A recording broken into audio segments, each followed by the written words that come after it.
vamos a dejar el texto de Chester Starr durante un rato, porque creo que nos va a venir bien ampliar un poquito la base, algunos conceptos, algunas ideas, para que luego cuando volvamos al texto ya las cosas nos suenen y las tengamos mejor en la cabeza.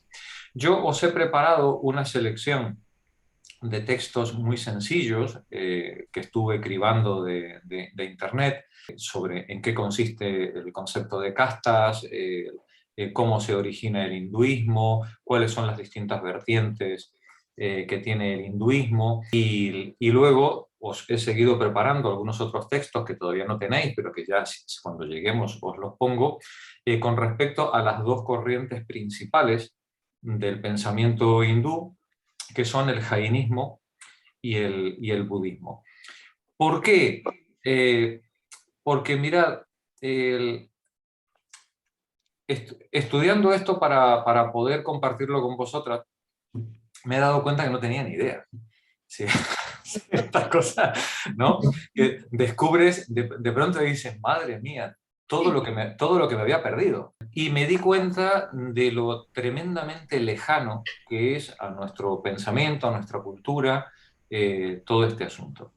Y con el budismo, pues pasa como con la historia rusa, como con el medioevo. Son cuestiones que es como que hemos pasado página dándolas por periclitadas, por finalizadas, ¿no? Como si fuera algo ya caduco, que no tiene ningún interés.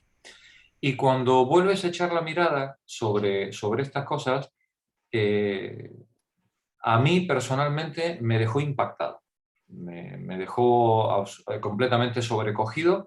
No me imaginaba en absoluto. Desde luego lo que me enseñaron en la facultad era una caricatura en comparación con lo que he podido leer en estas semanas, ¿no? Una caricatura. Y me dejó muy impresionado sobre todo la tremenda actualidad que tiene tanto el planteamiento jainita como el budista. Eh, Tanto que todo lo demás es lo que parece viejo en comparación con esta gente. Cuando ahora entremos en el pensamiento hindú, en el pensamiento hindú, en las infinitas corrientes y maneras de plantear los conceptos en el pensamiento hindú, vais a ver que os van a sonar todas las escuelas griegas, desde el escepticismo, el agnosticismo, Protágoras, Epicuro, el hedonismo, Platón, os van a sonar todas, Pitágoras, Heráclito. De pronto vais a decir, uy, ¿qué ha pasado? ¿No? Es decir, parece que estamos con filosofía griega, pero cuidado, que estos hindúes estaban diciendo esto 200 años antes que los griegos. Impacta cuando somos capaces de poner la fecha y colocar estas cosas en su momento histórico, impacta la impresionante modernidad de estas elucubraciones, de estos procesos de pensamiento en el mundo indio. Bueno, hasta el atomismo, hasta los conceptos de atomismo y de molécula se plantearon ya en el pensamiento hindú primitivo, ¿no?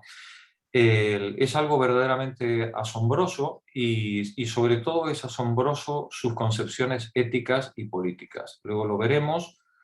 Aquí, claro, solamente conocemos al chino Sun Tzu, ¿no? Es decir, parece que aparte del arte de la guerra, no, China, por ejemplo, no ha transmitido nada, ¿no? Y claro, como Bueno, Sun y Tzu, Confucio claro, sí, bueno, y el Tao, ¿no? En fin, y hay, Lao Tse. hay Lao Tse, ¿no?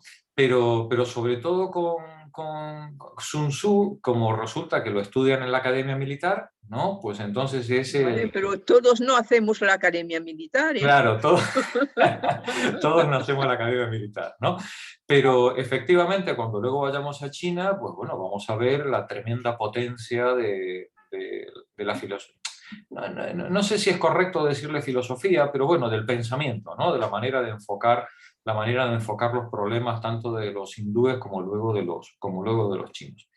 Entonces, yo os iba a invitar a que hicierais un último esfuerzo antes de entrar en Grecia, y que nos demandará pues algunas sesiones, porque creo de corazón que así como el mundo sumerio creo que os cambió la visión del mundo, y creo que el mundo egipcio os cambió la visión que teníais de las cosas, y el hebreo no me cabe la menor duda que os dejó completamente patidifusas, ¿no? En todo esto.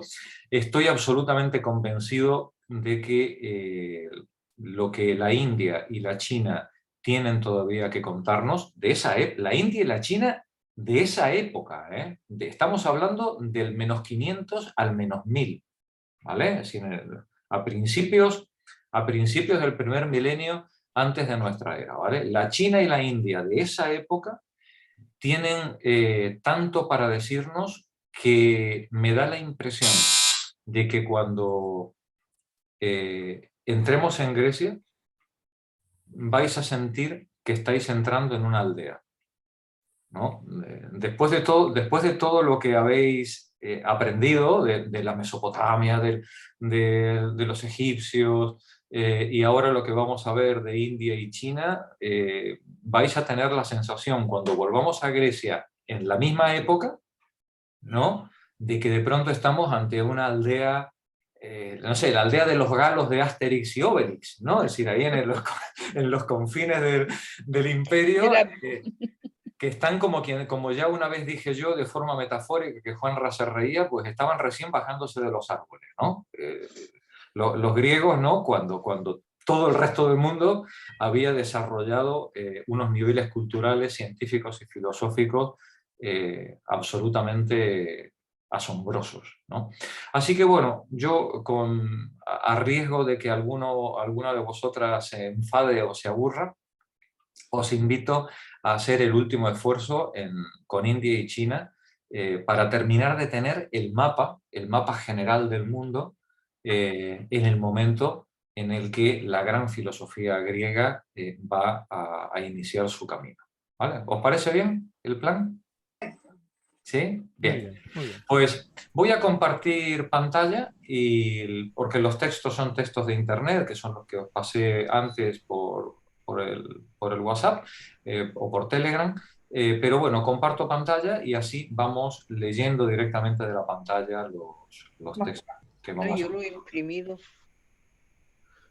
Sí, bueno, no está de más que los tengáis, porque lo que yo voy a poner en pantalla está rayado y amputado. Yo he hecho una selección de las cosas que quiero comentar con vosotras, y lo que yo os he pasado por Telegram es mucho más amplio, para quienes queráis profundizar o para quienes queráis seguir viendo cosas, ¿vale? Aquí vamos a hacer solamente una selección, que es la que yo he estado pues marcando, rayando, y porque consideraba que era lo más adecuado para seguir la línea de pensamiento que yo os estoy proponiendo.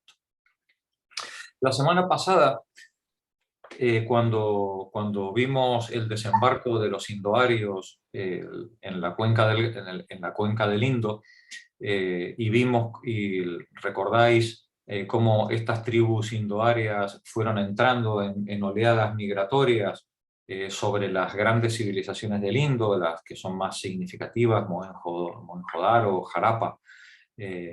Recordemos que estas tribus nómadas de pastores venían con una tradición, no solamente con un lenguaje, sino con una tradición y una religión, que luego vamos a rastrear muy bien, tanto por el uso de los términos como por el nombre que ellos dan a sus reyes, a sus funcionarios, a los dioses. Vamos a ver que son muy parecidos los dioses hindúes a los dioses griegos y a los dioses romanos, ¿no? Claro, y son muy parecidos porque tienen un tronco común, ¿no? Vienen de un tronco común que a lo largo de 500, 600 años pues, se fue desparramando desde las estepas hoy rusas, el Cáucaso hacia Europa, por un lado, entrando por Grecia y por Roma y por Italia, una línea, la otra que siguió en dirección al norte de Francia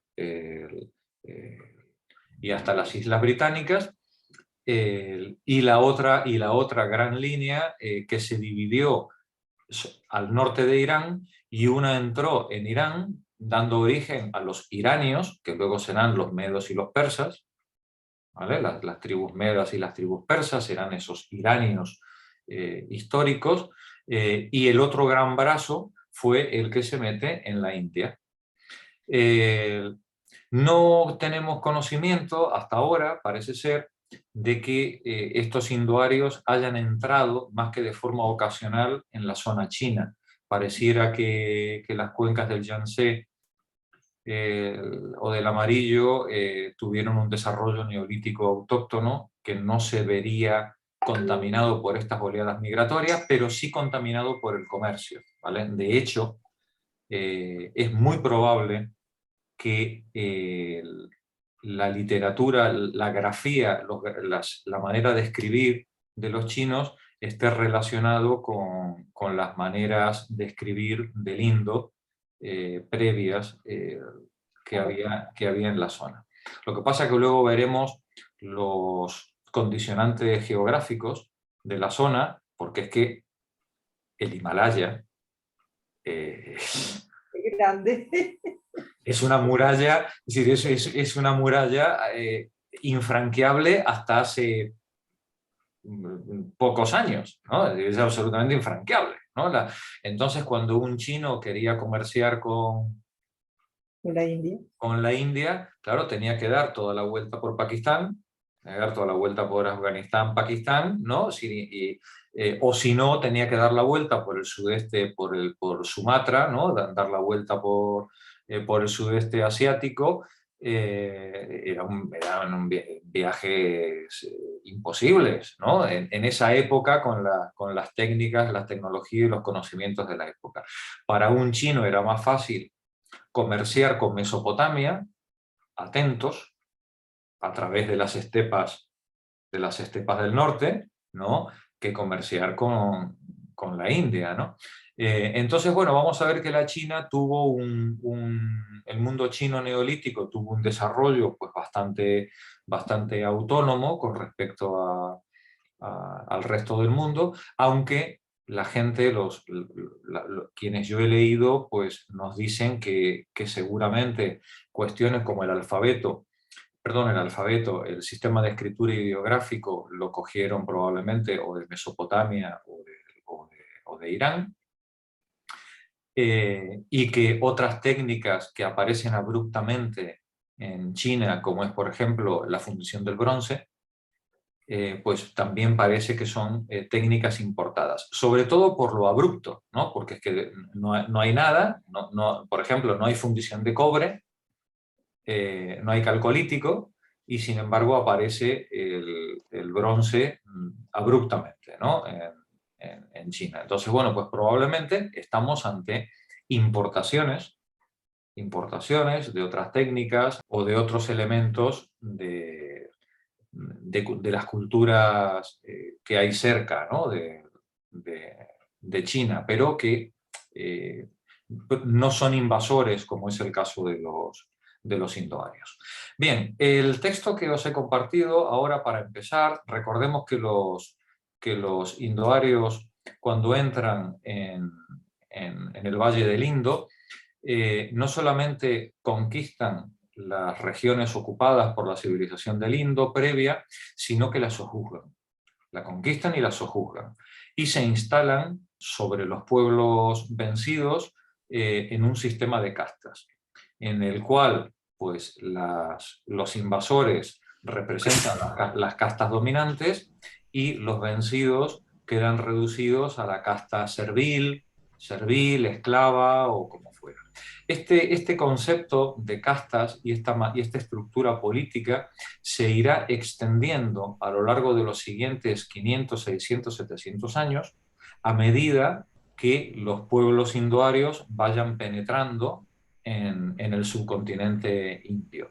Recordemos también que la semana pasada vimos las dos grandes barreras naturales del subcontinente indio, la cadena montañosa que tiene en la mitad del continente y el gran desierto del Thar que tiene al noroeste. Bien, pues esas dos grandes barreras naturales fueron condicionando las etapas y la manera en la que la cultura indoaria se fue imponiendo sobre las culturas en retirada del Valle del Indo y del subcontinente, que iban pues retrocediendo no solamente políticamente, sino en su lenguaje, en su cultura, ¿no? Vimos cómo iban hacia atrás, yendo hacia el sureste, retirándose a medida que este mundo indoario va avanzando. Bien, uno de los elementos más llamativos que vimos la semana pasada fue el sistema de castas. Y el autor decía una cosa que todos nos quedamos sorprendidos, ¿no? Decía que en la India actual había del orden de 3.000 castas, ¿no? Claro, eso es algo muy, muy sorprendente, pero eso hay que matizar. ¿Qué quiere decir que hay 3.000 castas? Bueno, pues que cada zona geográfica se organiza políticamente en estratos jerárquicos diferenciados, y cada estrato jerárquico, llamémosle casta, a su vez se subdivide en otros estratos, como ocurre con el racismo, por ejemplo, en América, ¿no? O en Centroamérica. Para cualquier mulato siempre hay alguien más negro que tú. En este sistema de castas ocurre lo mismo. Igual que en la colonización española o inglesa o francesa, la gente no era por 8 apellidos vascos, pero sí por ocho grados de negritud, ¿no? Se podía catalogar según que tus tíos o tus abuelos fueran más oscuros o menos oscuros, ¿no? Y entonces tú decías, no, perdona, yo solamente en mi pasado solamente tengo 3 negros, ¿no? Es decir, y soy más que aquel que tiene 5, ¿no? Bien, pues en el mundo de las castas hindúes, cada sistema, cada estructura, a su vez, cada estructura, cada etapa, cada jerarquía de castas, a su vez se subdivide en múltiples subcastas llamadas yatis, múltiples subcapas, normalmente asociadas a trabajos. Esto también es sorprendente, pero no debería sorprendernos tanto porque nuestro mundo medieval funcionaba de una manera muy parecida. El hijo del herrero era herrero, ¿no? El hijo del carpintero era carpintero, ¿no? Y entre los distintos gremios inclusive había cierta endogamia, ¿no? Bueno, pues en el mundo hindú es muchísimo más duro, muchísimo más rígido que todo eso, pero funciona de la misma manera. Los gremios, los oficios, son de carácter endogámico y van generando subclases dentro de las castas con esta denominación de yatis. Fijaos, luego lo veremos, que la traducción de yati es familia, que señala el carácter endogámico, ¿no? del grupo, y entonces hace pues, que en cualquier región de la India hace 40 o 50 años nos encontráramos del orden de 500 castas en cualquier región de la India. Aparte de estas 3 o 4 principales, ¿vale? Si aparte de estas 3 o 4, dentro, pues subcastas o subgrupos de estratificación social y más que nada de segregación, ¿no? Grupos de segregación que no permiten el matrimonio mixto. Y uno de los problemas que Gandhi en 1950 intentó atajar fue, por ejemplo, el de la segregación infame de los parias, y aunque aquello se prohibió por ley, todo parece indicar que hoy día el sistema de castas en la India sigue funcionando de manera informal, ¿no? No legal, pero igual que se practica la ablación de clítoris sin un soporte legal, en muchos países, el sistema de castas y de segregación o de elección del marido, de la pareja, ¿no? La manera en la que los padres casan a los hijos dentro de su familia, de su yati, sigue vigente en gran parte. Sobre todo, nos dicen los autores contemporáneos, sobre todo en las áreas rurales. No, sí. En la ciudad prácticamente ha desaparecido, ¿no? Esa forma de segregación, pero en las áreas rurales sigue habiendo una fuerte relación endogámica y de relación jerárquica por yatis, ¿no? Primero por castas y luego por yatis, ¿vale?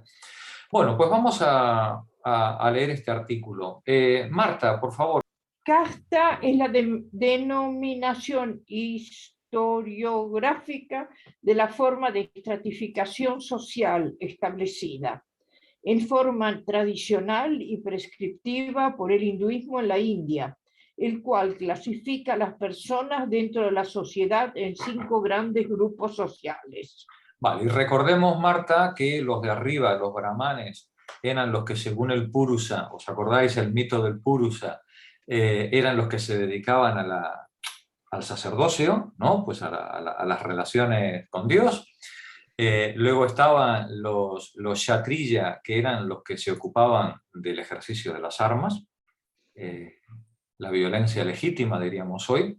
Y luego estaban los vaishya, que serían los que se dedicaban al artesanado y a la agricultura, los pequeños farmers o los pequeños propietarios de tierras o de animales.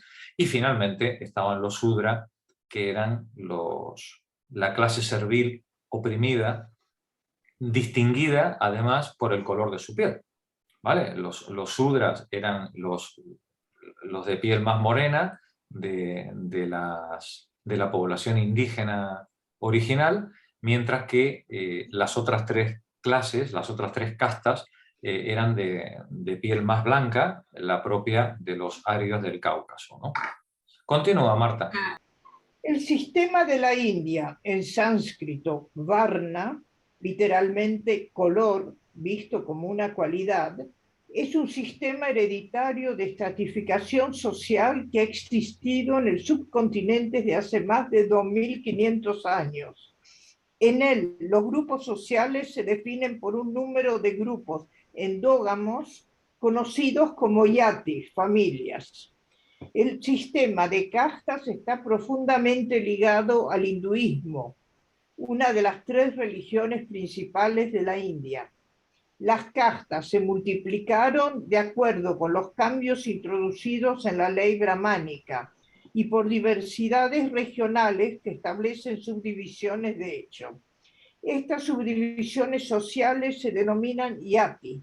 En forma general, casta se refiere a cualquier forma de estratificación que pone énfasis en factores heredados o de nacimiento del individuo para clasificarlo socialmente. ¿Sigo? Sí, sí, por favor.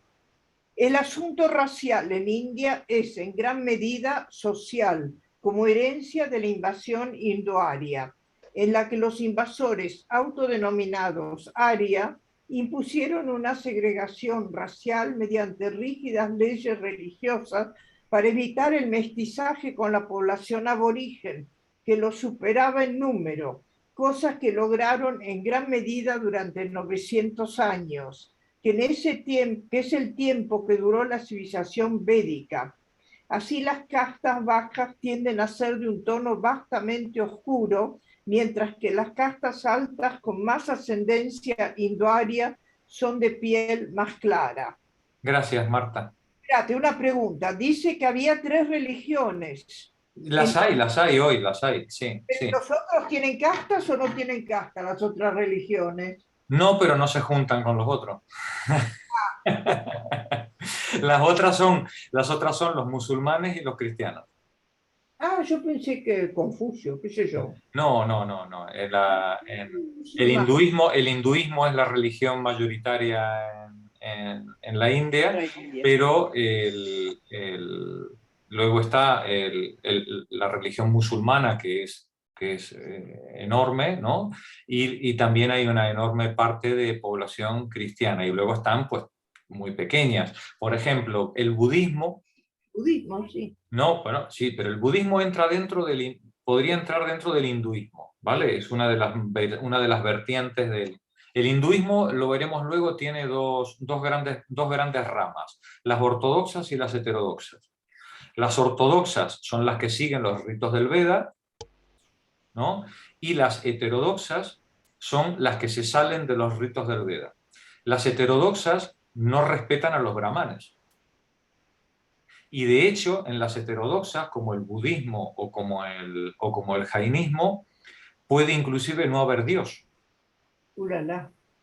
Son religiones, esto lo analizaremos, porque una de las cosas más sorprendentes de las vertientes heterodoxas del hinduismo, como el jainismo y el budismo y otras, es la ausencia de Dios.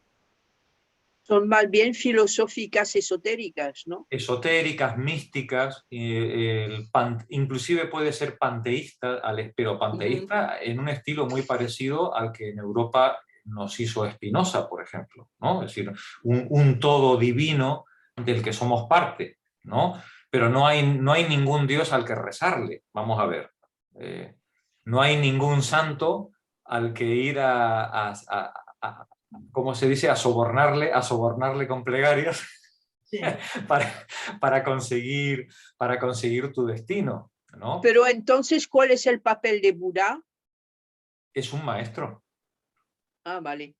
Es un maestro. De todos modos, en el budismo también hay escuelas, ¿vale? Y hay unas escuelas que consideran a Buda más un dios, ¿no? Que otras que lo consideran un simple maestro. ¿Vale? Ya lo veremos cuando lleguemos al punto, ¿vale? Pero digamos que de las tres grandes religiones, por ejemplo, el budismo en la India apenas es el 5 o 6% de la población. Bueno, por lo menos sirvió para hacer lindas esculturas. Sí, eso seguro. Eso seguro. Juanra, continúa. El término hindú. El término hindú para casta, varna, distinguía entre Arya Varna, literalmente color noble, claro y asociado a la nobleza, de los invasores blancos, y el oscuro Dasa Varna, literalmente color enemigo, de los aborígenes dravídicos preindoeuropeos llamados los Dasiu o Dasyu. ¿Cómo se lee eso? Sí, Dasiu. Sí. Dasiu. O dasas enemigos. Enemigos. Fijaos que si le nombramos Aryavarna o si le llamamos Dasavarna puede sonar muy guay la cosa, ¿vale?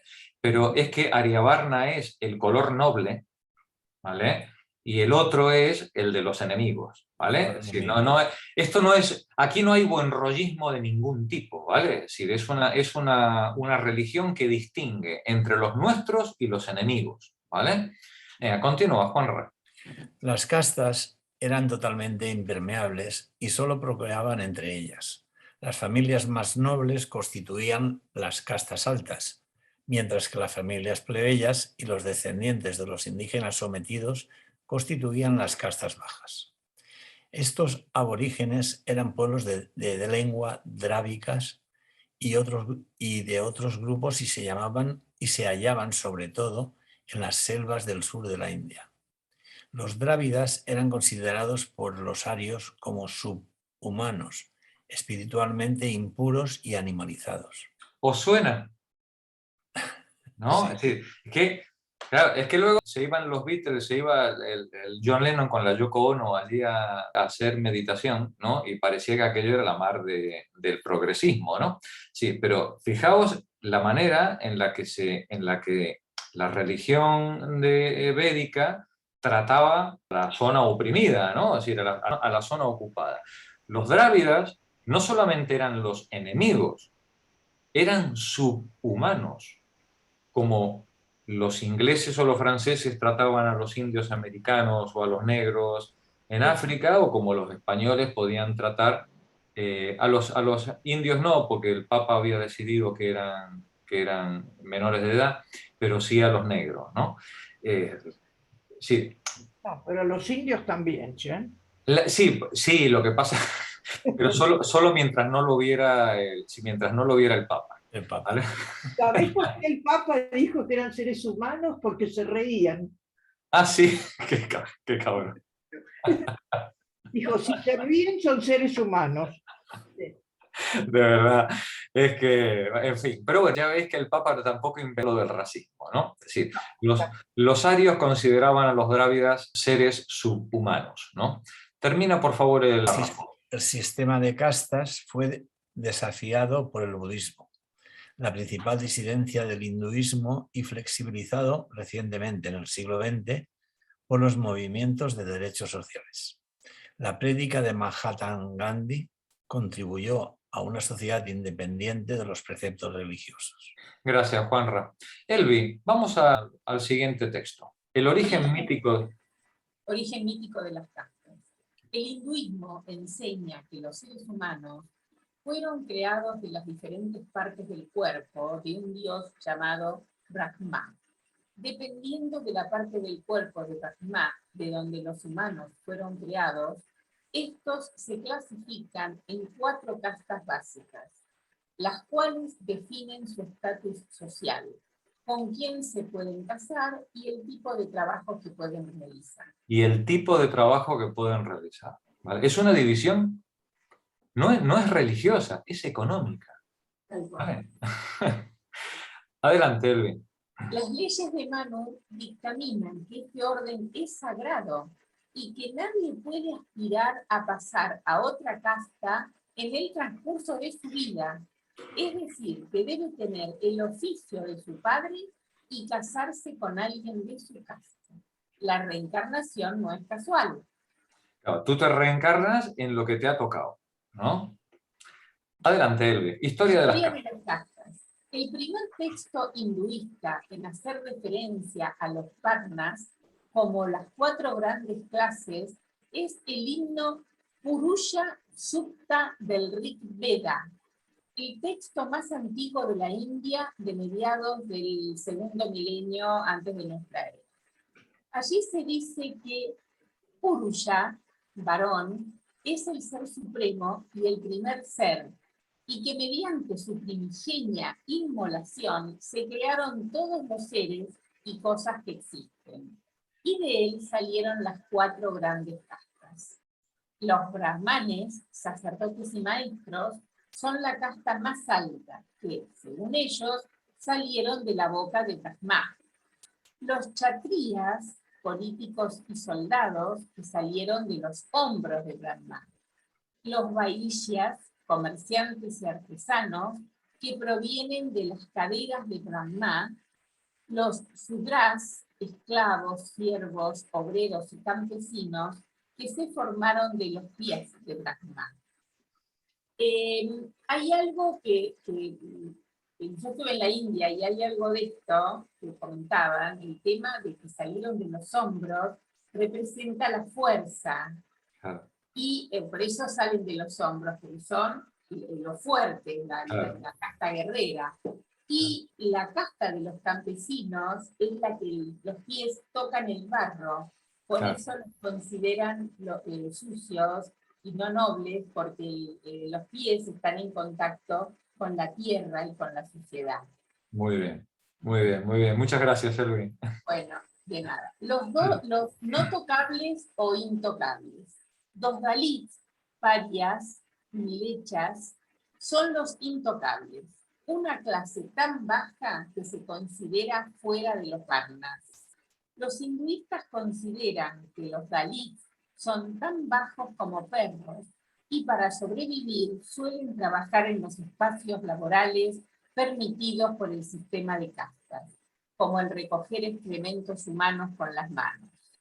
Adicionalmente, los niños suelen limpiar los inodoros del colegio al que acuden. Muy espiritual. Muy espiritual, ¿eh? Es tremendo, ¿eh? Es una descripción brutal la que hay aquí.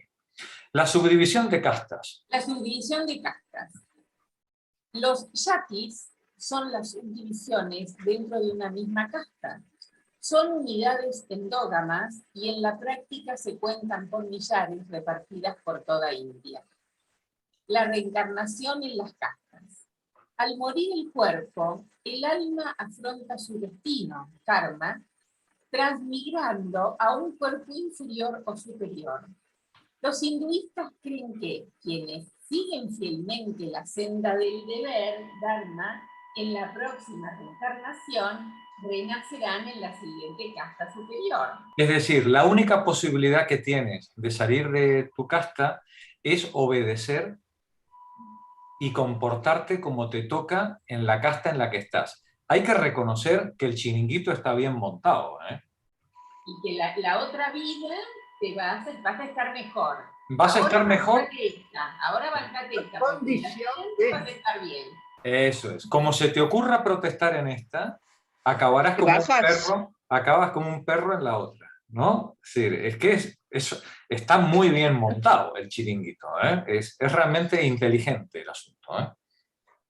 La persona que viole su deber dármico renacerá en el vientre de una madre paria o incluso nacerá en alguna especie animal. Fijaos qué espiritual, ¿eh? Cuánta empatía y cuánto ¿no? hay en todo esto. Bien, gracias, Elvi. Sales, continúa tú. Aspectos importantes del Dharma o la senda del deber. Aspectos importantes del Dharma o senda del deber. El matrimonio con una persona de inferior varna se considera impuro y contaminante. Aceptar alimentos tocados o cocinados por una persona de casta inferior también es contaminante. El mero contacto de la sombra de un Shudra y de un Brahman, sacerdote hinduista, arruina el Dharma de ambos. El mero contacto de la sombra. Qué bárbaro, ¿no? Lee, por favor, la nota pequeña. Las castas. Las castas, y de modo especial el papel de los brahmanes, se basan en el poder que radica en la monarquía y en el Estado hindú.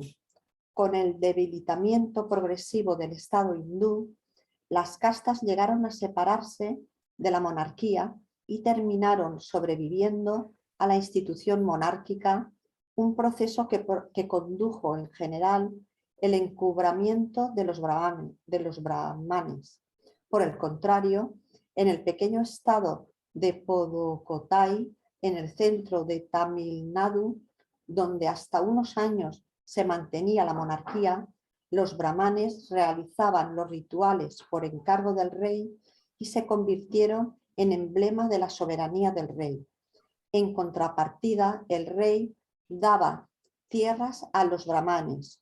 Pudukkottai es un ejemplo que ilustra que el poder de los brahmanes está directamente relacionado con el poder del rey y que la pureza de los brahmanes está subordinada a su dependencia respecto del patrocinio del rey. Es una descripción absolutamente económica. A ver, Sí, ahora me ha surgido una duda con esta última lectura. Y es que si los sudras, que son la casta inferior y es la casta de los sirvientes, y son los que sirven, esta división tan estricta, que no pueden tocar los alimentos, que no se pueden juntar las sombras, ¿quién les hace de comer y quién les limpia y quién les facilita la vida a los de las castas superiores? Seguro que hay múltiples soluciones, ¿eh? Es decir... Seguro ya, pero me ha surgido la duda. Quiero decir, si no se pueden tocar unos con otros ni tocar los alimentos, al final a ver quién hace el trabajo sucio. Seguro, a las castas superiores. Seguro que la burguesía hinduista tiene múltiples soluciones. Tiene soluciones. Guantes, mascarillas, lo que haga falta, ¿eh? No, pero había pobres y ricos dentro de una misma casta, seguro. Y los más pobres...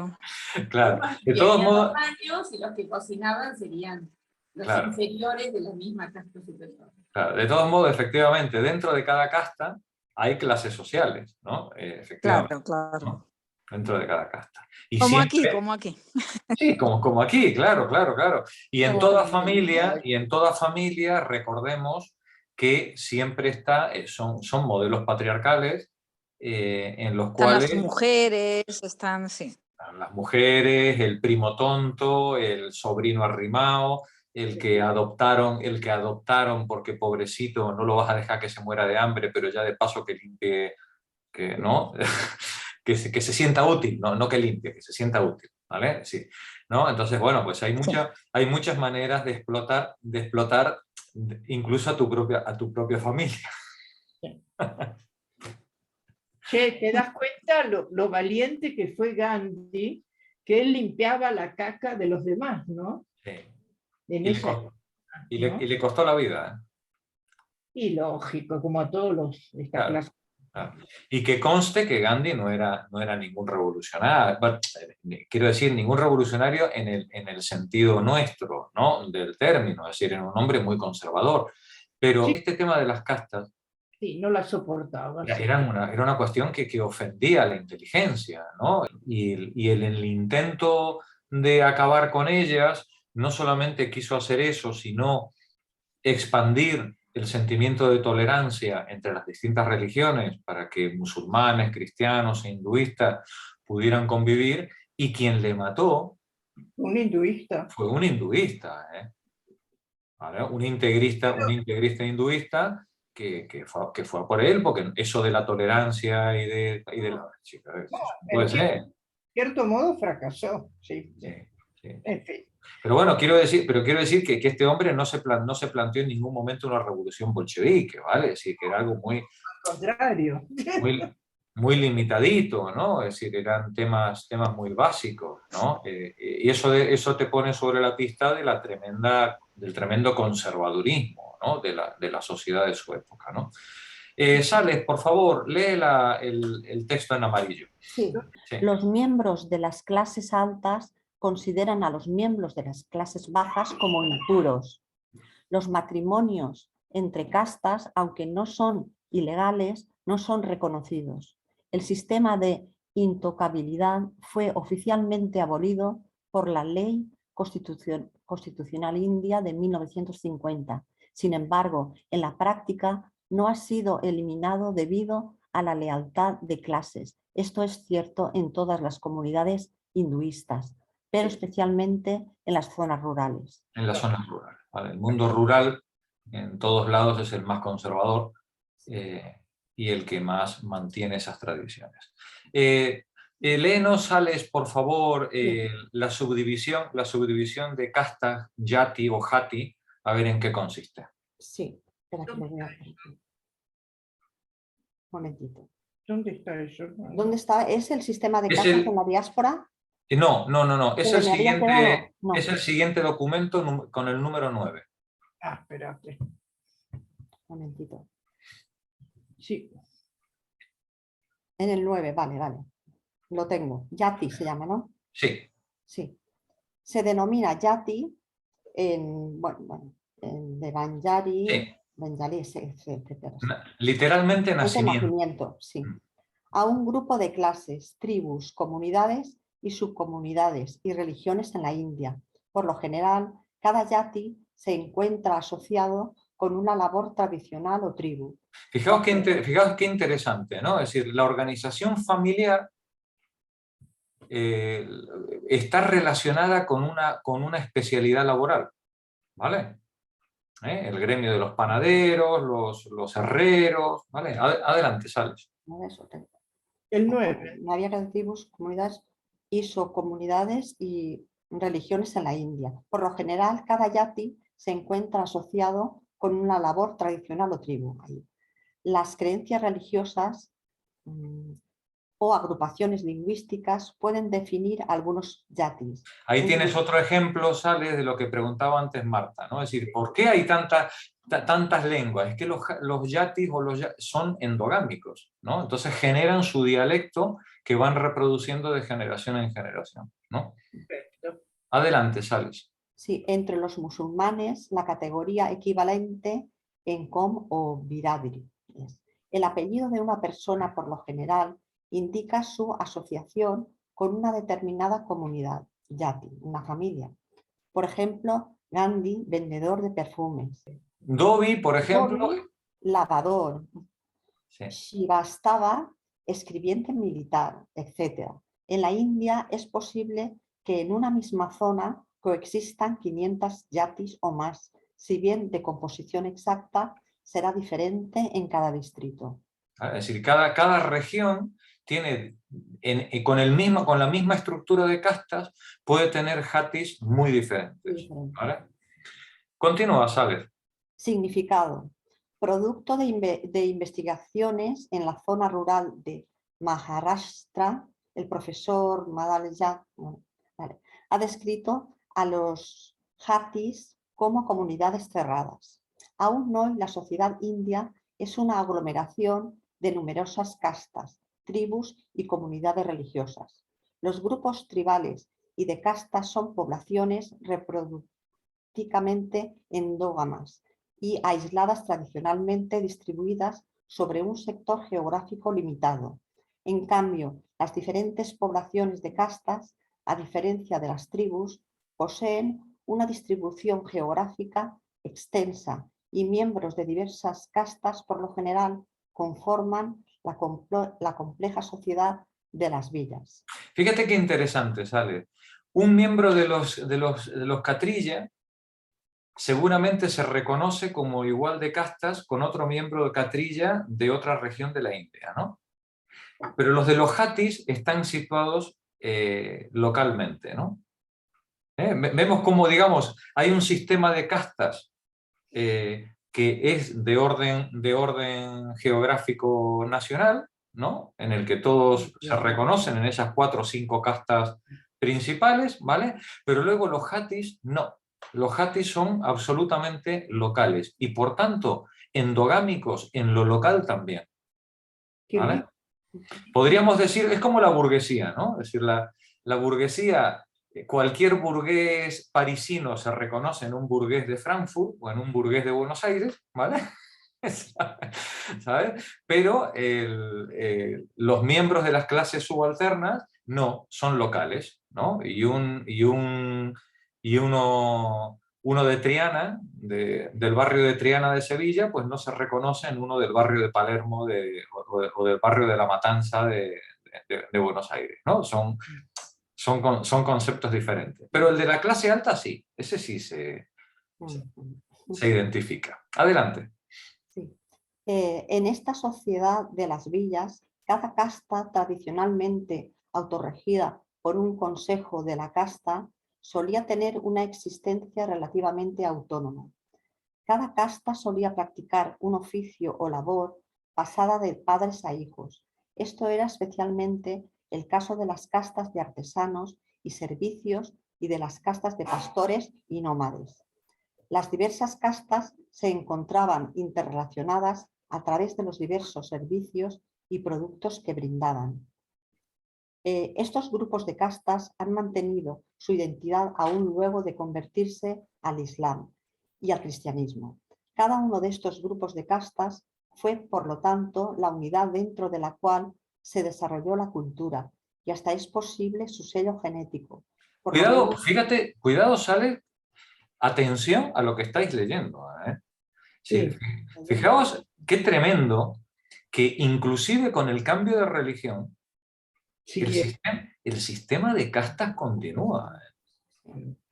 Recordemos que, bueno, en el mundo musulmán hay mayor segregación que en el cristianismo, pero en el cristianismo se suponía que el Espíritu Santo nos había hecho a todos iguales, ¿no? ¿No? Y resulta pues que el sistema de castas se sigue multiplicando inclusive dentro del cristianismo, hasta el extremo de que el autor indica la propagación de signos genéticos. Qué bárbaro, ¿no? ¿Vale? De grupo a grupo. Eso demuestra que los grupos son endogámicos a lo largo de centenares de años. Jorge, no. ¿Esto tiene que ver con los matrimonios concertados? O sea, sí, también, decir, claro. Que con la costumbre yo no me puedo juntar con alguien porque tengo el repudio de mi familia.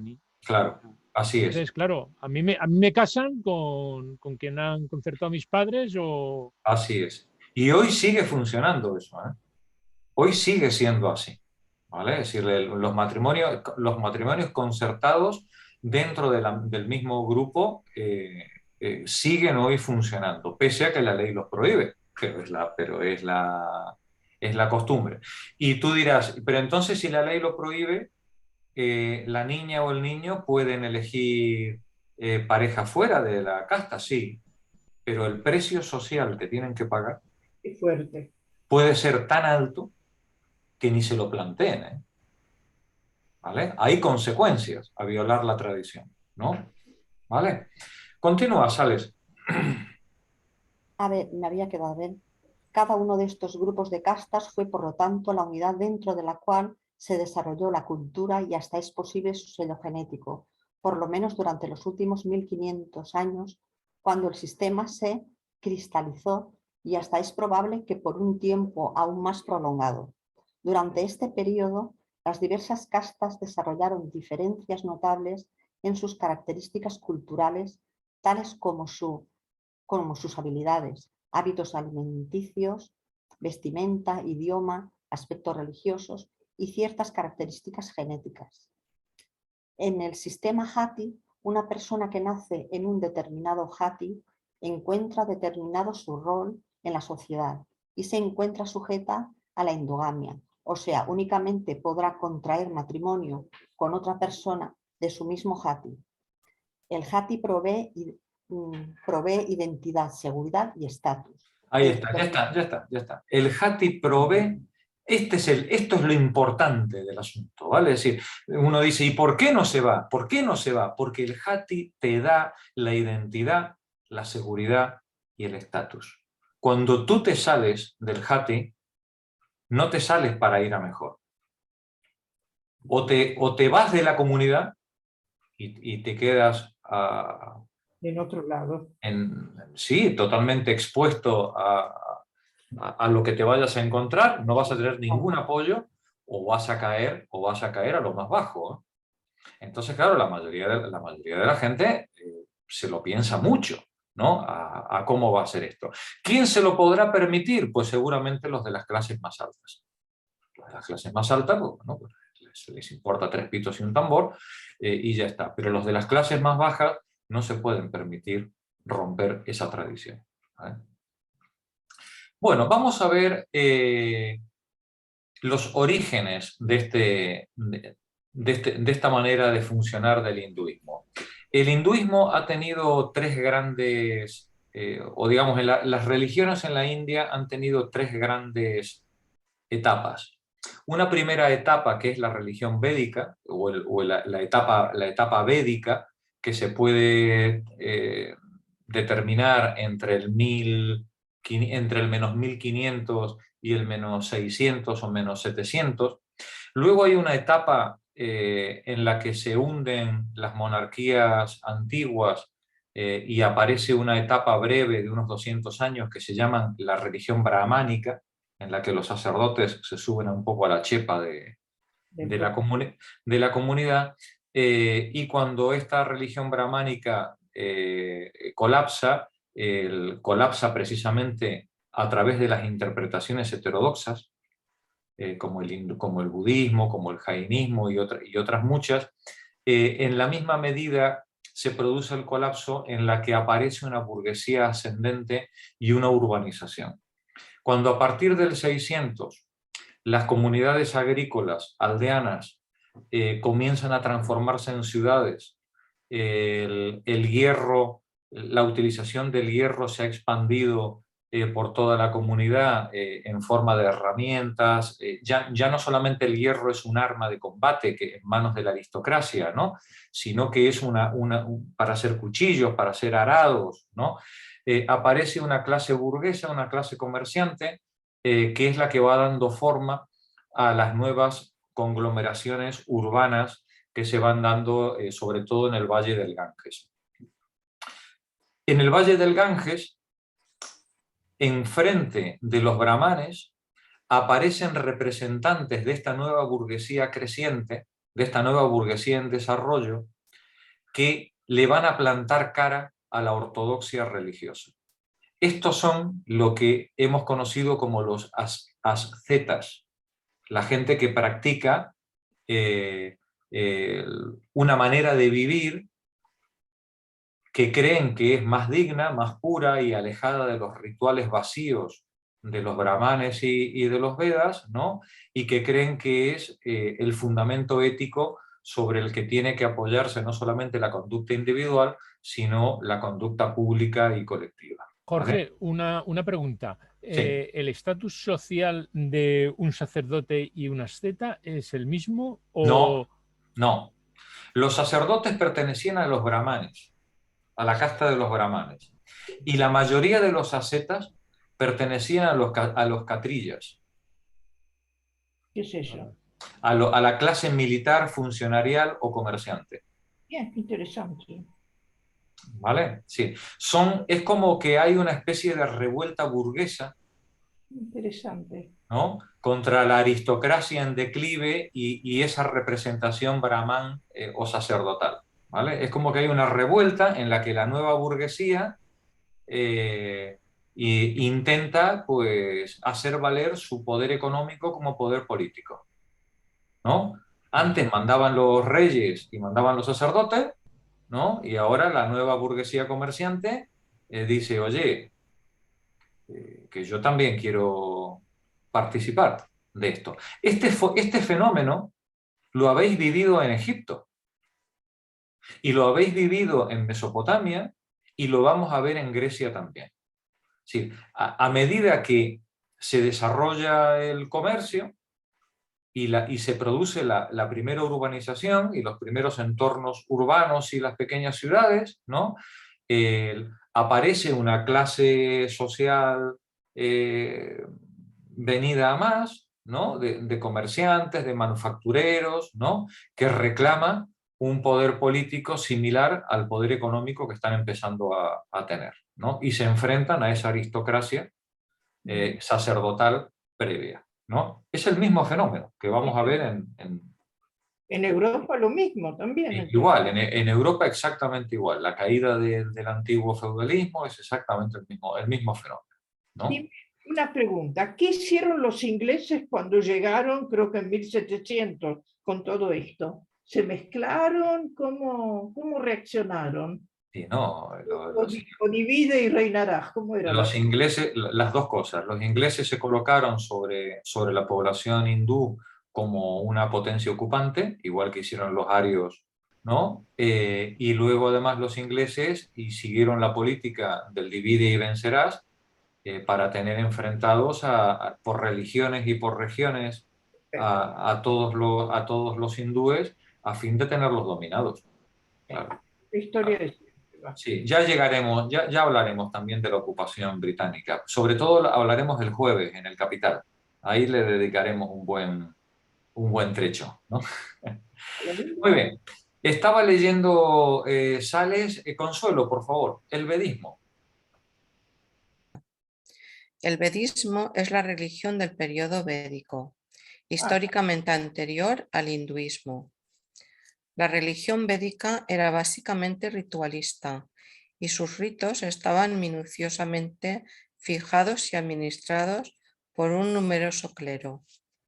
El objetivo básico del culto residía en el mantenimiento y prolongación del Dharma, orden originario de las cosas. Así, gracias a los ritos védicos, los sacerdotes restablecían el orden cósmico, Rita, fijado por los dioses, orden amenazado de forma permanente. Date cuenta, Consuelo, que parece que estás leyendo una descripción de la religión egipcia. Sí. ¿No? Sí, la misión del sacerdote o del rey es mantener decimos mat, decíamos para ¿no? el orden de las cosas, ¿no? en el mundo, ¿no? Fíjate, siempre es muy similar en todo este tipo de organizaciones la concepción religiosa. Continúa, Consuelo. Junto a las ceremonias colectivas controladas por el clero, se practicaban ritos domésticos. Los fieles debían cumplir ante todo un código de buena conducta, honrar a los dioses, respetar el Dharma, cumplir los deberes sociales, familia, antepasados, huéspedes y conformarse con el Varna propio, normas de su grupo de nacimiento que más tarde originará el sistema de castas. No se ha logrado dilucidar qué cultura arqueológica es la que produjo esta religión. Puede estar relacionada con la cultura de la cerámica negra pulida norteña, la cultura del río Swat o la cultura bactria margiana. La religión estaba basada en los 4 antiguos textos sánscritos, llamados Vedas. Son recopilaciones de himnos, colecciones de oraciones, fórmulas de consagración y expiación dirigidos a los dioses. El Rig Veda, el Veda de los himnos, el texto más antiguo de la literatura de la India de mediados del segundo milenio antes de nuestra era, texto épico religioso con 1028 himnos denominados Rika, dedicados a múltiples dioses. El Samaveda o Veda cantable, que consiste en un 96% en himnos del Rig Veda, ordenados de manera diferente. El Yajurveda o Veda del sacrificio, que consiste en 1/3 de himnos del Rig Veda. El Atharvaveda o el Veda del sabio Atharvan, himnos para contrarrestar maleficios en un sacrificio de fuego. Los textos de este periódico, compuesto en un tipo antiguo de sánscritos llamado sánscrito védico, son principalmente los 4 samhitas, textos principales védicos, pero también se consideran védicos los textos brahmanas. Los Vedas registran la liturgia relacionada con rituales y sacrificios que deben realizar 16 o 17 sacerdotes, sarwatas o los purohitas. De acuerdo con la tradición, los himnos védicos fueron revelados a los rishi, sabios, quienes más que autores se consideraban oyentes.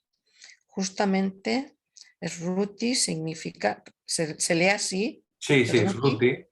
Significa lo que se escucha. Fíjate, Consuelo, fijaos, compañera, que estamos ante otro caso de religión revelada.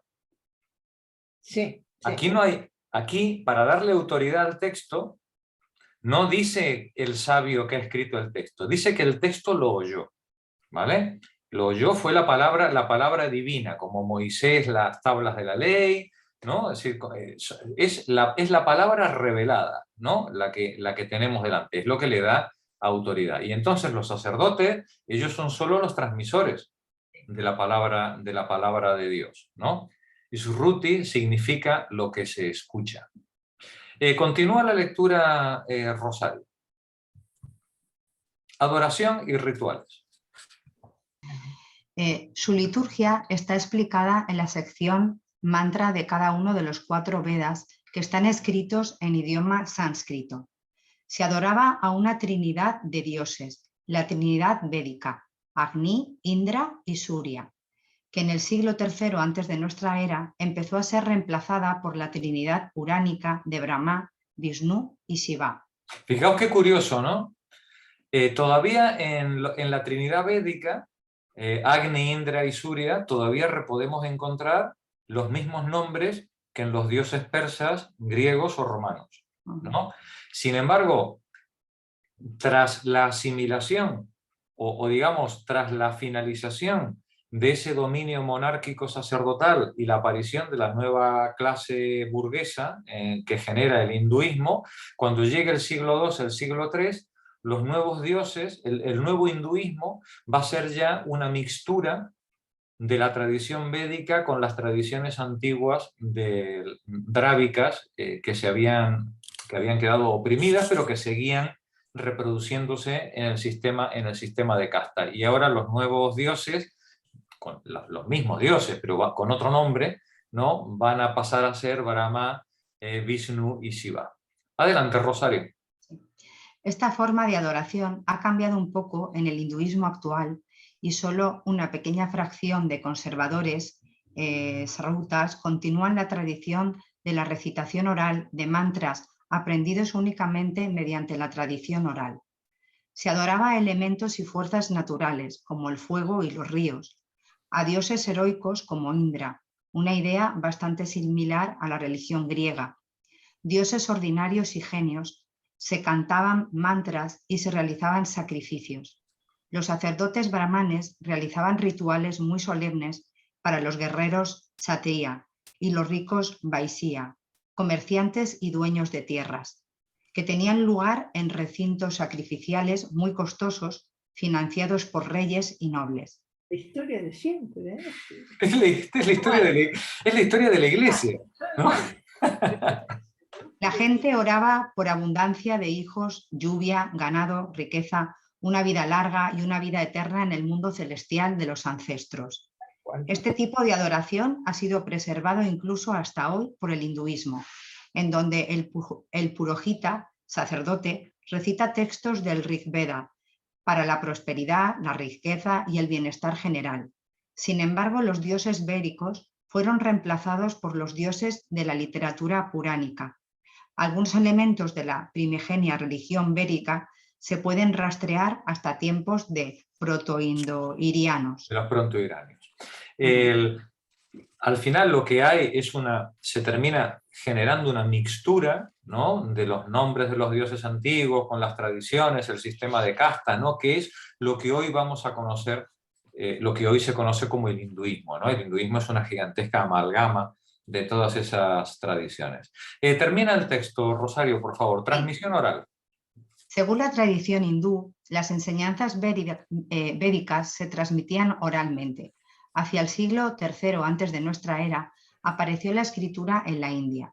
En esa época empezaron a circular las maldiciones que recaerían sobre aquel que pusiera por escrito o leyera los Vedas. Ah, fíjate.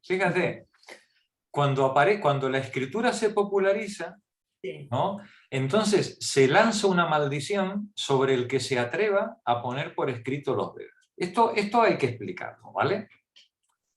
¿Qué pasa con la tradición oral y con la tradición escrita? Que mientras el himno, mientras el ritual se replica de forma oral, mantiene su carácter mágico.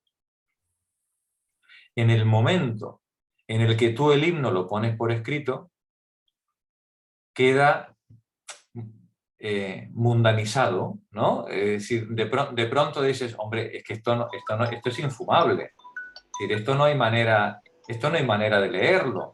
Es más, hay contradicciones. Resulta que el versículo 4 dice lo contrario que el versículo 270. ¿Vale? Sí, claro, mientras es oral la tradición, las contradicciones, las burradas que pueda decir y todo esto se difuminan dentro del mantra, del ritmo, de la repetición, ¿no? Claro, en el momento en el que lo pones por escrito, todo esto no resiste el menor análisis, ¿no? Pierde, diría, si estuviera aquí Walter Benjamin, diría que pierde su aura, ¿no? El ritual, la ritualidad oral, tiene un aura mágica, grandiosa, que forma parte de toda la escenografía que hace el sacerdote, con toda la pompa, con el dinero, el palacio, ¿no? Todo eso. Claro, si tú le quitas la pompa, le quitas la música, le quitas los ropajes y solo queda el texto escrito, lo has destrozado. Y además tenían las hierbas que quemaban, seguro. Claro, ¿no? Digamos, la ritualidad pierde ese carácter portentoso que tenía mientras se mantenía la tradición oral. Bueno, pues empieza a haber pues maldiciones de todo tipo para el que se le ocurriera ponerlo por escrito. Adelante, Rosario. Se suponía que se debía seguir transmitiendo solo de manera oral. De todos modos, aproximadamente en ese siglo, se pusieron por escrito la versión más antigua que se conoce es del siglo X después de nuestra era. Fíjate, yo no sé por qué tenía yo en la cabeza que teníamos textos escritos del siglo II antes de nuestra era. No, es ahí cuando se empiezan a poner por escrito, pero la más antigua que tenemos es de hace 500 años. Daos cuenta todas las transformaciones que puede haber sufrido el texto para acomodarlo a la sensibilidad de las distintas épocas ¿no? A medida que han pasado los siglos, ¿no? Es verdad que hay textos que son más fáciles de controlar en su corrupción, porque muchos de estos himnos védicos, como eran rituales, se siguieron repitiendo buscando, ¿no? La fuerza mágica de la exactitud, ¿no? Y eso es lo que, digamos, garantiza que la tradición no fue excesivamente corrompida, ¿no? Pero con todo, esto debió sufrir todo tipo de modificaciones, ¿no? Termina, por favor, el texto. Fin de la religión Fin de védica. la religión védica. Se cree que el periodo védico puede haber terminado alrededor del siglo VI antes de nuestra era, cuando absorbió influencias del budismo y del jainismo, la no violencia, por ejemplo, y comenzó a convertirse en las religiones de la India. En ese siglo aparecieron las primeras Upanishads, que son diálogos entre un discípulo y su maestro acerca del yo y culminan con una tesis sobre el yo universal unido con la totalidad del cosmos. Gracias, Rosario. Esas no son bellas para leer. Sí, sí, los Upanishads son muy interesantes, ¿vale? Son muy primitivos también, pero ya forman, digamos, ya empiezan a hacer literatura y filosofía ya de otro nivel. Pero es que estamos en el siglo VI, han pasado ya muchos años. Acordaos cuando leísteis el Cantar de los Cantares, Sí, una belleza. ¿no? Cuando leísteis el poema de Gilgamesh, digamos, cuando llegamos al siglo VI, VII, VIII, estamos ante una civilización ya proturbana, con una cultura y una sutileza, una riqueza en la expresión, que claro, ya es otra cosa, ¿no? Los Upanishads son los textos de los ascetas. Son los textos de esta pequeña burguesía que intenta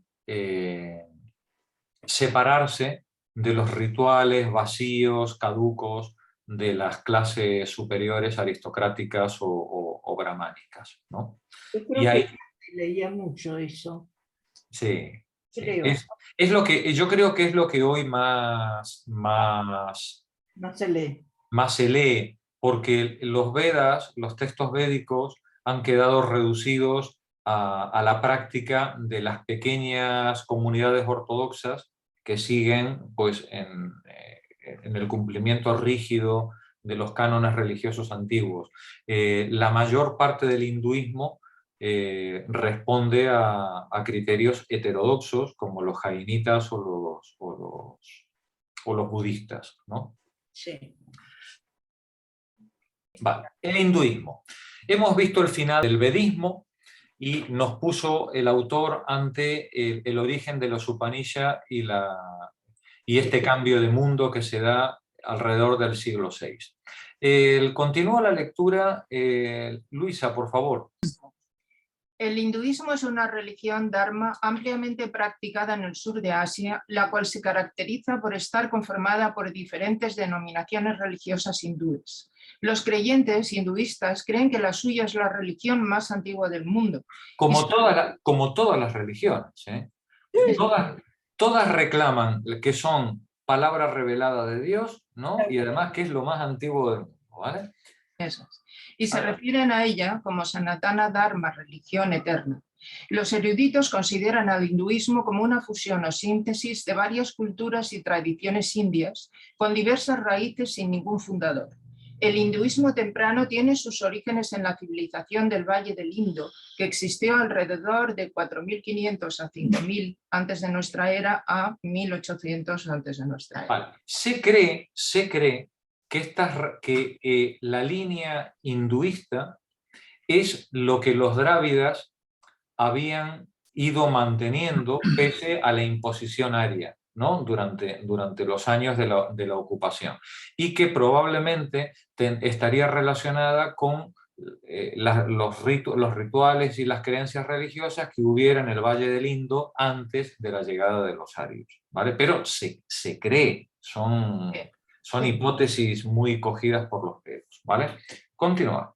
Este sincretismo hinduista comenzó a desarrollarse entre el año 500 y el 300 antes de nuestra era, siguiendo las pautas de la religión védica que existió entre 1500 y el 700 antes de nuestra era. ¿Etimología? ¿Paso ahí? Sí, ¿O? sí, por favor. La palabra hindú deriva originalmente del término persa para referirse a los que vivían más allá del río Indo, Sindhu. Esto es interesante, porque hoy si vosotros le preguntáis a cualquier hindú qué es él va a decir hindú, ¿no? Pero es que hindú es una palabra colonial, es la palabra que imponen los conquistadores a los locales, y que finalmente los locales terminan asumiendo como propia, ¿no? Como su propia referencia. Continúa, Luisa, por favor. Vale. Que evolucionó en algún momento, probablemente por influencia del árabe, en hindú o hindú, pronunciado hindú. El término hinduismo aparece por primera vez entre 1816 y 1817, acuñado por Ram Mohan Roy para referirse a las distintas prácticas religiosas y espirituales de la India que no fueran el budismo y el jainismo, y fue prontamente adquirido por nacionalistas indios que se oponían al colonialismo británico y buscaban diferenciarse. Y buscaban diferenciarse. Para un momentito. Resulta que el término hinduista refiere nada menos que a todos los que siguen religiones que no son abrahámicas, ¿no? Para diferenciar. Pero es un término colonial, es un término que utilizan primero los musulmanes y luego los ingleses, ¿no? Para dirigirse a todos los que no creen en Jesucristo nuestro Señor, ¿no? o en Alá, ¿no? Todos los que no son de Abraham, ¿no? Y luego, lógicamente, los nacionalistas lo utilizan como criterio diferenciador, ¿no? Adelante, Luisa, por favor. Antes de que los británicos empezaran a categorizar a sus súbditos según la religión, no solía haber una distinción clara. Sin embargo, se utilizó el término hinduismo para referirse a todo aquel que no siguiera una religión abrámica, particularmente el Islam, la primera minoría religiosa en India, y el cristianismo que profesaban los británicos, y el budismo que, aunque originario de India, se había difundido por el mundo. Así, algunos consideran que el término hinduismo es realmente un término paraguas que abarca múltiples tradiciones e incluso distintas religiones juntas, siempre que sean índicas. No obstante, es innegable que existe una autoidentificación de millones de personas que se autodefinen e identifican como hindúes o hinduistas. Según la Real Academia Española, la palabra hindú en español proviene del francés hindú, originariamente proviene del idioma persa, Hindu, que era la manera en que los persas pronunciaban el nombre del río Sidhu, llamado río Indo en español, que antiguamente era en la frontera de Indostán. Se denomina hinduista a la persona que practica alguna de las religiones del hinduismo, pero también designa a quien forma parte de esa misma cultura. Gracias, Luisa. Bueno, os invito a que volvamos al texto de Chester Starr durante unos minutos. ¿Dónde está el librito? Página 190 del libro de historia, en el capítulo que nos quedamos la semana pasada, el capítulo que se llama Civilizaciones históricas de la India y de la China, el capítulo 8. Elaboración del hinduismo. Vale, estaba leyendo Luisa, ¿verdad? Ahí está. Adelante, José María. Vale. Elaboración del hinduismo. El tránsito de las ideas religiosas védicas a las concepciones del hinduismo histórico es bastante oscuro, así como lo es la evolución social y cultural de la India a comienzos del primer milenio. Lo mismo que el sistema de castas estaba muy lejos de haberse realizado en los tiempos de Buda, aunque las grandes y mal definidas divinidades del culto ario seguían siendo poderosas, la veneración popular ensalzaba también otras formas que eran una mezcla de origen ario y preario. Una de estas divinidades era Vishnu, el sol, que representaba el ideal de la clase guerrera de los Kshatriyas. Nos ocuparemos en el capítulo 29 de los relatos míticos en torno a sus encarnaciones terrenas que dieron origen al Ramayana y al Mahabharata. Otro gran dios era Shiva, con cuyo culto estaba estrechamente ligado el ascetismo hipnótico que se alcanzaba mediante la meditación yoga. Para el hombre común, el hinduismo tendía a desarrollarse en una mezcolanza de ritos que abarcaban los cultos de la fertilidad, las divinidades de las castas y las fes locales, todo unido en un batiburrillo que respondía a cualquier gusto. En eso se reflejaba la diversidad de la India. Esto es importante, ¿vale?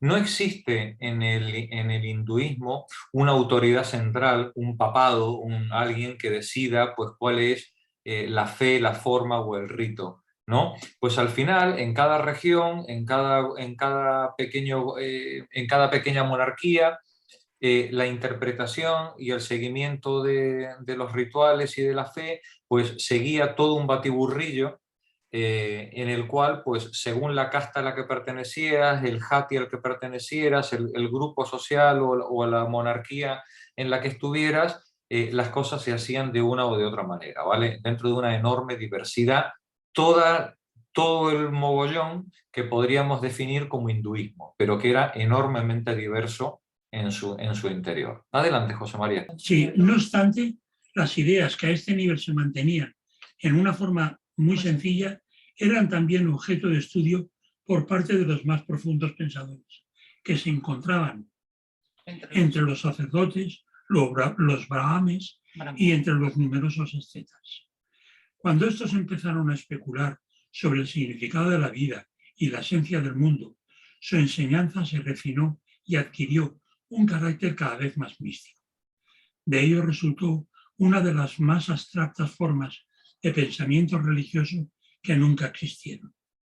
Esta búsqueda atañía al gran espíritu del mundo llamado Brahma, Brahma que todo lo comprende y tan impersonal que solo puede describirse afirmando lo que no es. Detente un momentito, José María. Nos dice el autor, dice, cuando estos brahmanes y los ascetas, sobre todo los ascetas, ¿no? Empezaron la gran especulación en el siglo VI, en el siglo VII, sobre el significado de la vida y la esencia del mundo, este es un problema que se va a plantear en Grecia igual, ¿eh? Al final, los primeros filósofos griegos van a preguntarse por el significado de la vida y por la esencia del mundo. ¿Qué es el sustrato que hay detrás de lo que cambia? Todo cambia. Todo lo que tenemos a nuestro alrededor nace, vive y muere. Los países aparecen, desaparecen, los ríos crecen, se van, vienen las tormentas, las islas surgen del mar, las islas se hunden. Todo cambia a nuestro alrededor. Pero hay algo en lo que percibimos que hay una continuidad. El amor por mi pueblo y por mi gente. Por ejemplo, ¿no? O en estos niños, cuando un niño nace y luego es adolescente y luego es adulto y luego envejece, no es la misma persona, ¿verdad? Pero sin embargo sentimos que hay algo que le une, ¿no? A ese niño, a ese adolescente, a ese viejo, sentimos que hay algo que le une, ¿no? Y las ciudades, aunque cambian mucho de generación en generación, sentimos que sigue siendo la misma, de alguna manera, ¿no? ¿Qué es? ¿Cuál es el sustrato que está detrás de las cosas, de la apariencia cambiante de las cosas, que le da unidad? Heráclito, recordéis, ya lo veremos más adelante, decía que todo cambia, el río en el que nos bañamos cada día no es el mismo río, ¿no?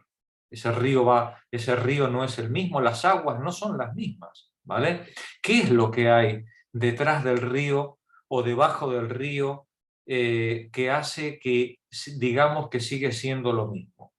¿Vale?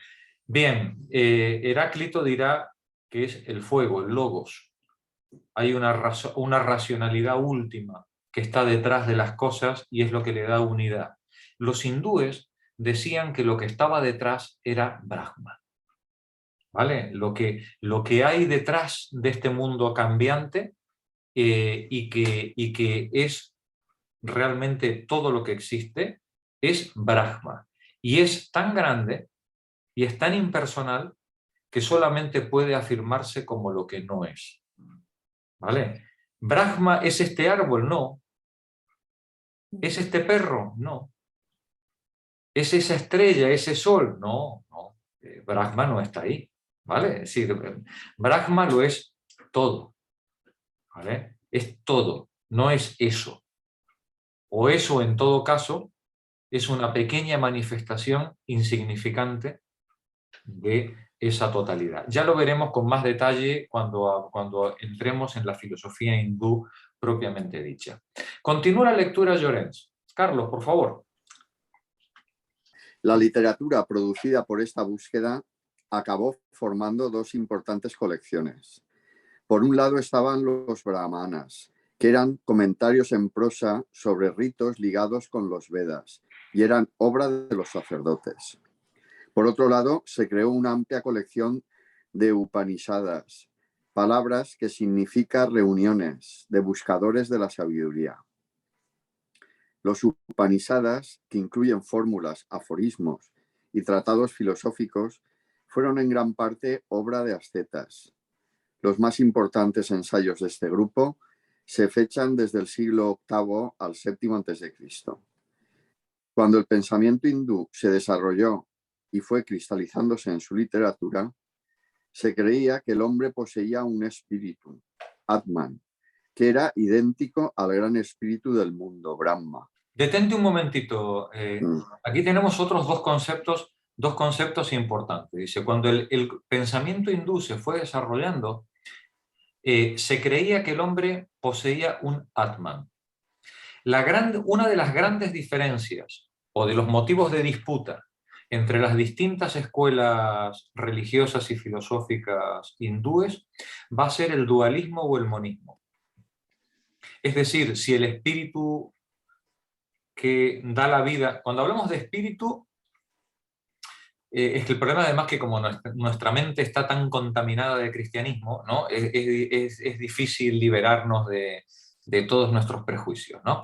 Pero cuando hablamos de espíritu, tenemos que pensar en el neuma, en el soplo, en el hálito que da la vida a lo inerte. Un cuerpo muerto no es diferente de una piedra. Es un conjunto de células, de átomos inertes tirados en el suelo. Cuando el cuerpo tiene vida, hay algo en ese conjunto de átomos inertes que lo pone en movimiento. Y lo pone en movimiento con una voluntad, con un designio, con una intención. ¿Vale? Bien, esa fuerza vital que lo pone en movimiento, que vimos los egipcios también lo designaban como el Ba, el Ka, las distintas maneras del espíritu egipcio, ¿no? Los griegos y los romanos van a decir que hay un logos, hay una razón, un hálito. Los latinos hablarán de un neuma, un aire, algo que insufla vida a las cosas.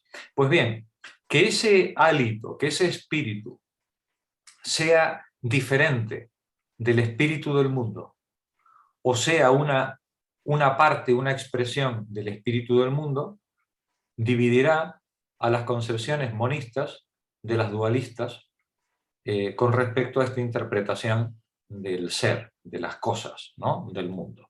Entonces aquí nos dice el autor, ¿no? Aquí, cuando el pensamiento hindú se desarrolló y fue cristalizando en su literatura, se creía que el hombre poseía un espíritu, Atman, que era idéntico, coincidía, estamos ante un monismo, coincidía con el gran espíritu del mundo, Brahma. ¿Vale? Continúa, Carlos. Desde entonces empezó a circular la famosa fórmula del hinduismo. Esto eres tú. O sea, el hombre y Dios son lo mismo. El supremo Brahma, el mismo de todos, el fundamento del mundo, esto tú eres esto. ¿Vale? Es decir, ese árbol que hay ahí, ese árbol también eres tú. La mesa eres tú. El pez, el que nada por el río, el perro, la hormiga. Eso eres tú. De ahí la importancia de la no violencia. Porque violentar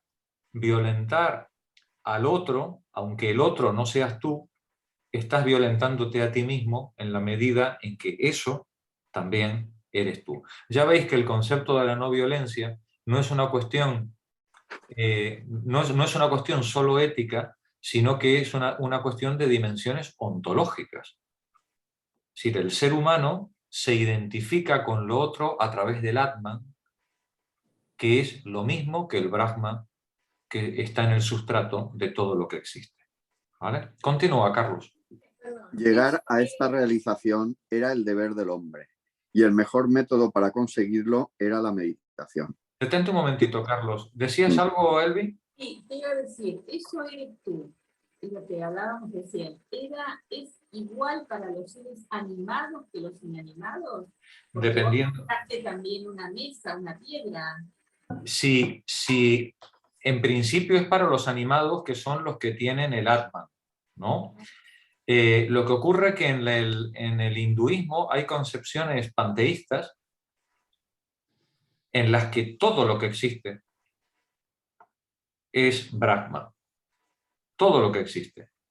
Porque de hecho no puede haber, es el problema, es otro problema griego clásico. Si parte del mundo no es Dios, ¿qué hay más allá de Dios? Es un problema de los límites. Si todo lo que hay es una manifestación de Dios, está claro. Estamos todos, las piedras, los seres vivos, todos estamos dentro de lo que existe.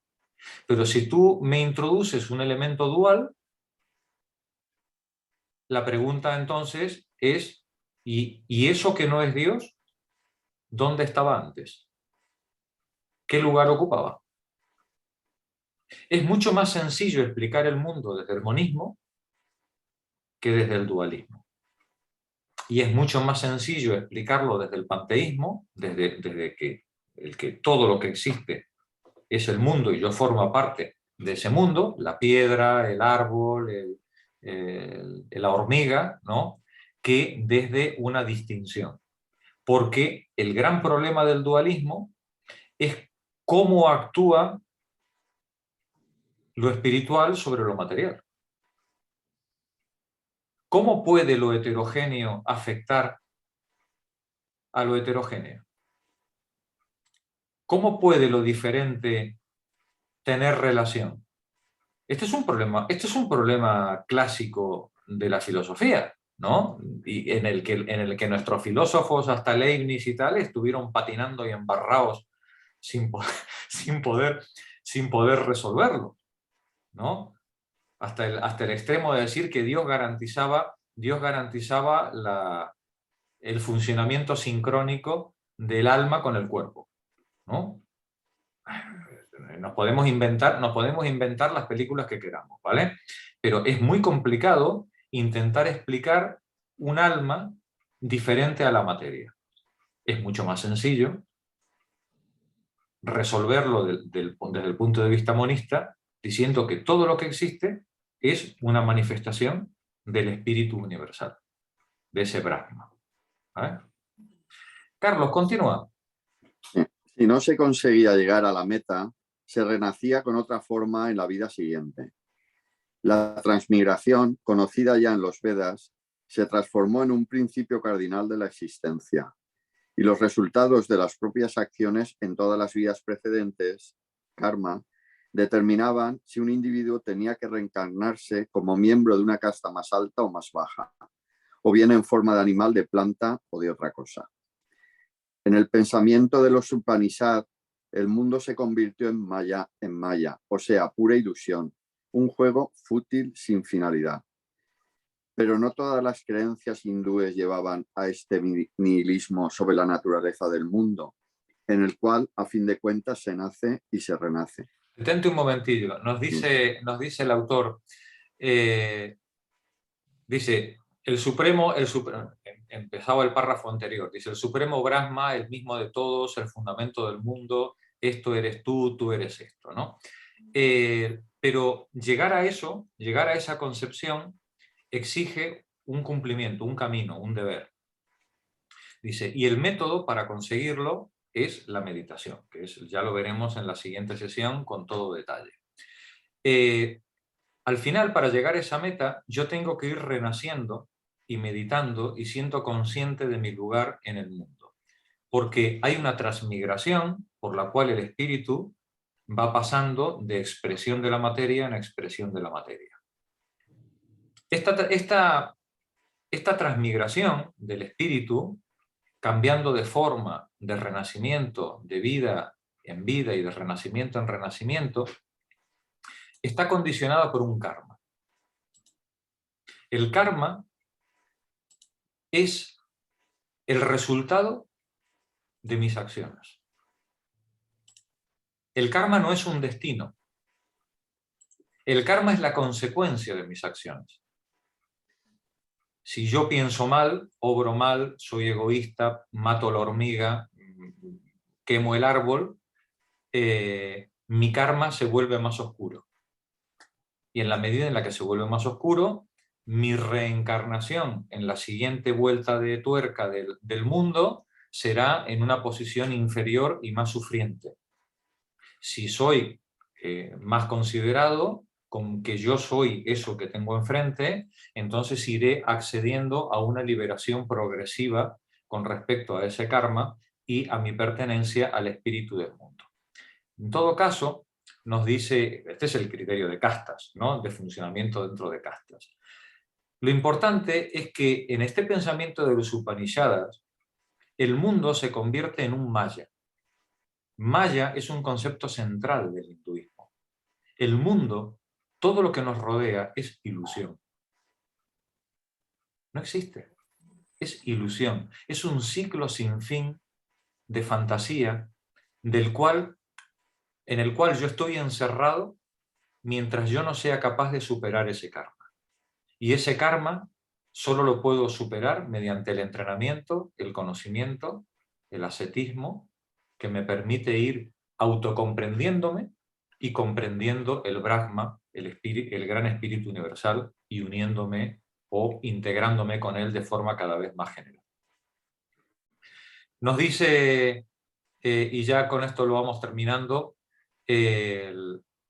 dice, las propias acciones de todas las vidas precedentes, karma, determinan si un individuo tenía que reencarnarse como miembro de una casta más baja o de una casta más alta. Continúa, Carlos. En el pensamiento de los Upanishadas...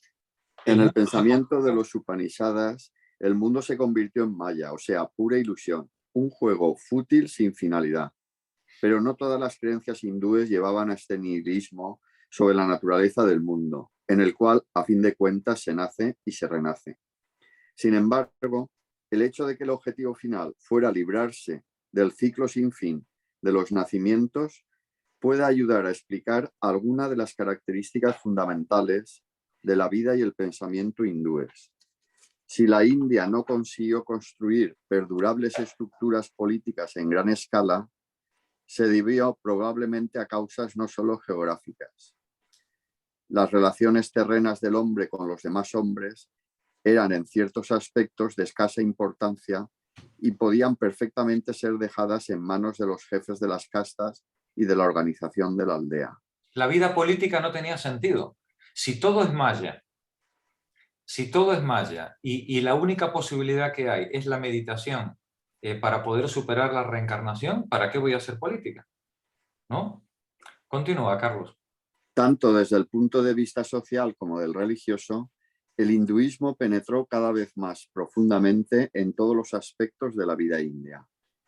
En su patria de origen tropezó con la oposición de algunos importantes reformadores religiosos y después tuvo contactos más estrechos con las civilizaciones del Próximo Oriente, en la época del Imperio Persa y posteriormente. El arte hindú, por ejemplo, aún no había empezado en el periodo que estamos examinando. Bueno, y lo dejamos aquí. Y para el siguiente viernes os voy a mandar 2 artículos, uno sobre el jainismo y otro sobre el budismo, para entrar en más profundidad en estas 2 tremendas concepciones filosóficas. ¿Vale? Buena semana, que tiréis muchos petardos. Buena semana, felices fallas. Buena semana a todos. Buena semana. Hasta luego. Adiós. Hasta luego.